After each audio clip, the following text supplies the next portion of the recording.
Un saludo fraternal para todos, les habla Ricardo Villalobos desde Bogotá, Colombia.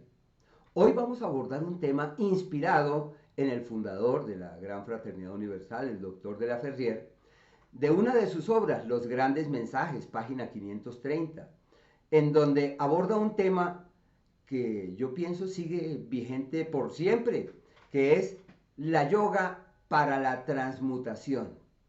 Un tema que suena interesante, pero a la vez complejo, y se refiere en sus primeros renglones a un sabio conocido por todos, Patanjali. Él dejó para la posteridad una cantidad de textos, una cantidad de lecturas y de apreciaciones que son fuente inspiradora para todos los practicantes del yoga del mundo. Pero hay que tener en cuenta que él tuvo su abuelo, que fue su gran maestro, Hiranyagarbha. Pero a la vez, este personaje de la historia tuvo un maestro famoso, Kapila, quien fue el creador del sistema Sankhya, que es una de las 6 doctrinas del hinduismo y que aún sus planteamientos siguen vigentes. Pero Patanjali, ¿qué fue lo que dijo? ¿A qué se refirió? Pues él se refirió a un camino concreto que es posible transitar para el logro de objetivos sublimes. En nuestra cultura, siempre que nos dicen hay un sistema, hay un camino, siempre uno dice ¿y para qué? ¿Cuál es el fin? La gente va a desarrollar un proyecto y dice ¿y cuál es el propósito? ¿Qué se quiere con esto? En el yoga existen objetivos concretos. Patanjali definió el objetivo, en este caso del yoga, en términos contundentes, como si no hubiese otra posibilidad. Y su frase es pequeña, pero muy evidente. Dice, el objetivo es la unión del individuo con el universo. Ese es el objetivo del yoga. Pero nos preguntamos, ¿cuál era la idea que tenían en aquel entonces del universo? ¿Cómo se concebía? Porque hoy la ciencia dice, el universo está bastante grande, sí, es muy grande. Y cada día que averiguan un poco más se dan cuenta que está, sí, es más grande y más grande y más grande.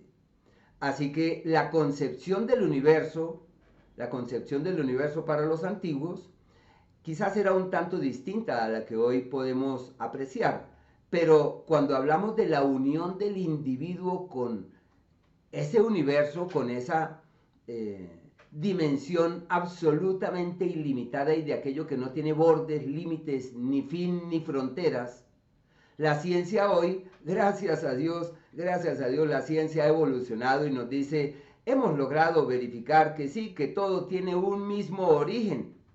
La ciencia ya está verificando que todo tiene un mismo origen, el famoso Big Bang, aunque hay algunas teorías ahí encontradas sobre ese particular.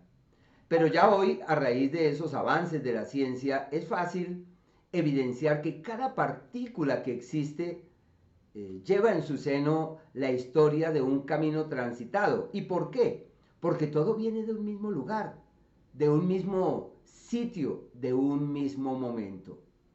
Y si todo tiene un mismo origen, todo lo que existe lleva en su seno la semilla de esa historia y de ese caminar, como si ese trayecto recorrido desde cuando inició el universo durmiese en cada partícula.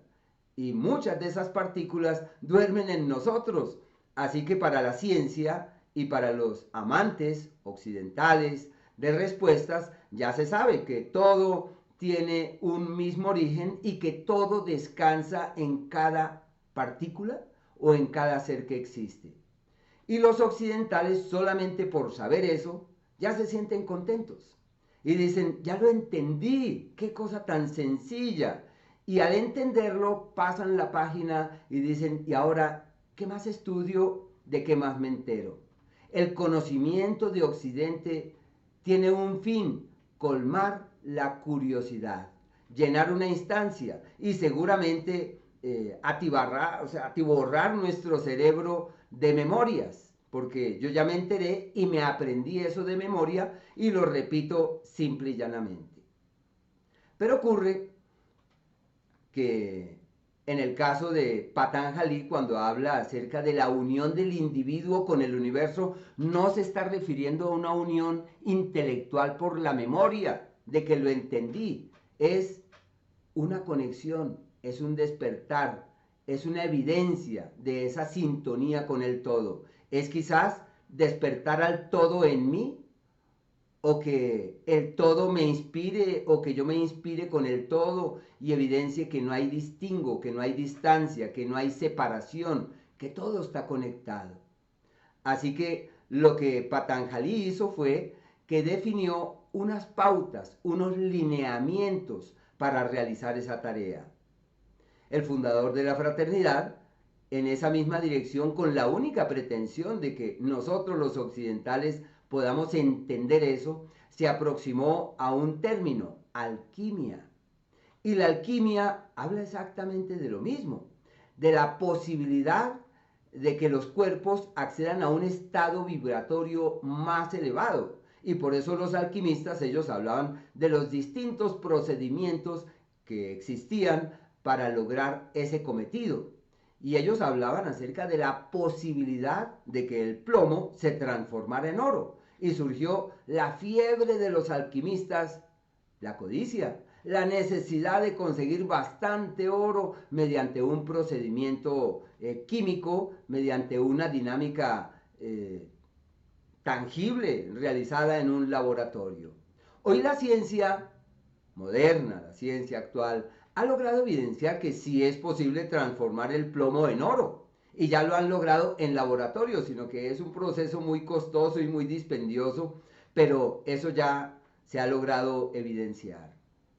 Pero no podemos desestimar que así como ha existido esa alquimia que nos habla del cambio del plomo en oro, de la elevación de su vibración, de la misma manera existe una alquimia mística, una alquimia espiritual, que nos dice que sí es posible transformarnos, elevarnos y acceder a otros estadios. Es la alquimia espiritual y ya no se habla acerca de la química como tal, de la química de de la alquimia de los metales, sino de una alquimia mística y de una alquimia espiritual. Que en el caso del yoga viene a ser exactamente lo mismo, es toda una tarea de orden espiritual que rebasa el pensamiento, que rebasa la frontera del pensamiento y que nos permite acceder a esos otros estadios. Por tanto, uno siempre dice, ¿y cuál es el camino? ¿Cuál es el procedimiento? Y sobre esto, Patanjali especialmente habla acerca de las ramas del yoga. En el Bhagavad Gita ya sabemos que existen una cantidad de prescripciones o de apreciaciones sobre las ramas del yoga y las posibilidades que existen. Pero en este caso el fundador de la fraternidad, al referirse a este proceso, habla del Hatha Yoga y del Rajas Yoga como alternativas concretas para poder avanzar en esas direcciones. Y todo apunta en un mismo sentido. ¿Y cuál es ese? El cambio personal, la disposición del individuo. Y necesita disciplinas y necesita compromiso. Yo no puedo desestimar la presencia de una frase que está correspondida exactamente con lo mismo, porque todo esto apunta hacia el conocimiento. Es una frase de Plutarco que dice, nuestro cerebro no es un cántaro por llenar, es una lámpara por encender.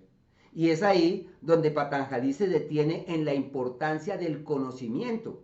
Pero ya se sabe que no es un conocimiento meramente intelectual.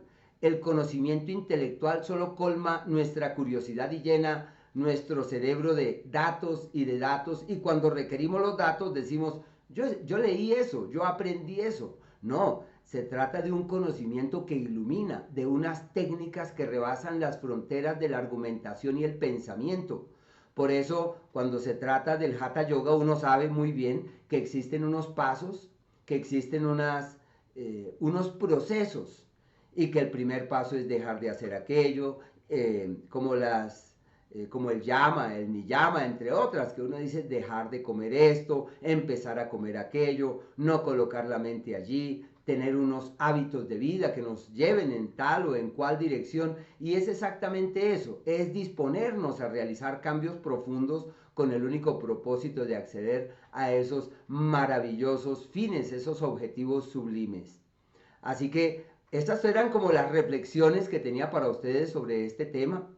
Yo espero que se mantengan en contacto con todos nuestros compañeros, con nuestros expositores, y puedan de sus lecturas y de sus visiones y de sus exposiciones extraer referentes que sean fuente de inspiración para lo mismo, avanzar en una dirección común, que es la realización espiritual.